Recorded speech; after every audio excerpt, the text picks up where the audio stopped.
Drama serial मोहरा की अगली किस्त में हम देखेंगे कि पुलिस हमजा के घर रेड मारती है और अरमीन बेगम से कहती है कि आपको हमारे साथ चलना होगा।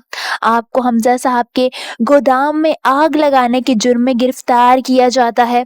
अरमीन बेगम बहुत ज़्यादा परेशान हो जाती हैं। वहीं पुलिस सिकंदर की तरफ आती है और कहती है कि सिकंदर साहब आपको भी गिरफ्तार किया जाता है। सिकंदर कहता है कि किस जुर्म में, जिस पर पुलिस कहती है कि आपको भी हफीज साहब के कत्ल के जुर्म में अरेस्ट किया जाता है। वो उन दोनों को थाने ले जाती है, जबकि हमजा खड़ा मुंह देखता रह जाता है। उसे जैसे यकीन ही नहीं आ रहा होता कि वो इतना तन्हा रह गया है और उसकी वालिदा उसके साथ ये सब कुछ कर सकती हैं। वहीं पुलिस सिकंदर को और उसकी वालिदा को ले जाती है, मगर जाते जाते सिकंदर ये कहता है कि हमें कोई हाथ नहीं लगाएगा, हम साथ चल रहे हैं। वो अपनी माँ को तसल्ली देते हुए कहता है कि आप परेशान ना हो, हम अभी वापिस आ जाएंगे। पुलिस उन दोनों को अपने साथ ले जाती है। वहीं हमजा अरमीन बेगम से मिलने थाने जाता है। अरमीन बेगम बहुत ज़्यादा गुस्से से हमजा को कहती हैं कि मैंने तुम्हें कहा था वो लड़की ठीक नहीं है, वो डायन है, उसे हाथ से पकड़कर बाहर निकालो, मगर तुमने मेरी बात नहीं सुनी। हमजा खामोशी से अपनी माँ की शक्ल देखता रहता है।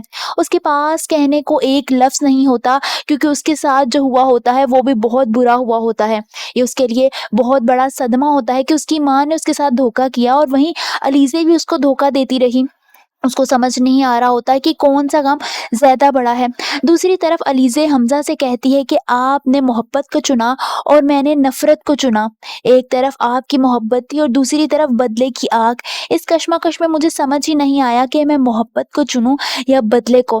मैं जानती हूँ कि मैं माफ़ी के काबिल नहीं हूँ, लेकिन उम्मीद है कि आप मुझे माफ़ कर देंगे। हमजा उसे देखता रहता है, मगर आगे से कुछ नहीं कहता, बल्कि खामोशी से वहाँ से चला जाता है।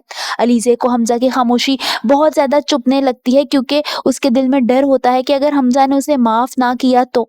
वहीं हमजा सिकंदर से मिलने जेल आता है। सिकंदर उसके सामने इतराफ़ करता है और कहता है कि मैं अनूशे से मोहब्बत करने लगा था। मुझे पता नहीं चला कि मेरा गुस्सा कब प्यार में बदल गया, लेकिन मैं बहुत बुरा था। मुझे नहीं पता चला कि किस लम्हे मैंने उसके साथ ये सब कुछ कर दिया। मेरा गरूर, मेरी ज़िद मेरे प्यार को खा गई। मैं बहुत ज़्यादा पछता रहा हूँ। मेरा तो ऐसा नुकसान हुआ है कि जिसकी भरपाई भी नहीं हो सकती। वो बहुत ज़्यादा रोने लगता है, वो अपने गुनाह पर शर्मिंदा होता है। हमजा के पास कहने को कुछ नहीं होता, क्योंकि सिकंदर का जुर्म ही बहुत बड़ा होता है। हमजा आगे बढ़कर उसे तसल्ली देता है, क्योंकि कहीं न कहीं अपने भाई को इस हालत में देखकर हमजा को दुःख हो रहा होता है। मगर अब बहुत देर हो चुकी होती है। हमजा तसल्ली देने से ज़्यादा कुछ भी नहीं कर सकता। आप सबको क्या लगता है, वक्त गुजरने के बाद अगर किसी को गलती का एहसास हो जाए तो क्या उसे माफ़ कर देना चाहिए? क्या सिकंदर जैसा इंसान वाकई माफ़ी का मुस्तहिक हो सकता है? कमेंट्स में अपनी राय का इजहार ज़रूर कीजिए।